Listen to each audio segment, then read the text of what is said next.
Ndugu zanguni, nataka niweza kuwaonyesha ile mnalotaka kuona, yani nyama ya kale, yani nyama yani bado yapo yanapatikana, nyama bado yapo.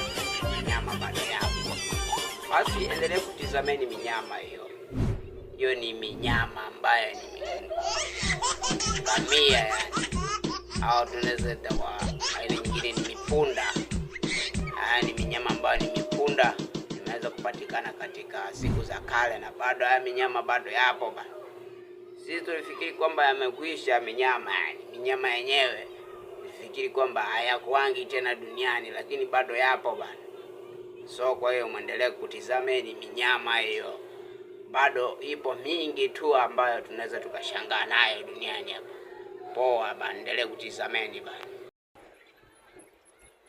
Basi ndugu zanguni, basi haya ni minyama au manyama hizo. Nadhani unajua wakati video mbele imekuwa hivyo, ilikuwa ni hizo ni nyama ambazo ni ilikuwa ni yale mangamia, lakini sasa kwa sasa nimekuwekea haya mipunda, yani minyama ya kale kale, mambo yani minyama ya kale hayo. Si unajua kwamba minyama kama yenyewe, si unavyojua asili za wanyama nini, simona hiyo mipunda, sio hizi, sio ngamia hizo, basi ni punda, yani hiyo ni mapunda. Nadhani kama mmewahi kusikiaga nyama zinaitwa punda, hizo ndio punda zenyewe yani. Yani wakati zinakula majani kwenye maeneo haya, yani maeneo ya zamani bana, maeneo ya kale, na maana minyama hiyo bado inakuwa bado yanaishi kama unavyojua. So anatizama unaona yani minyama yenyewe ni punda, kama unaona unavyoyaona hapa yanakula majani.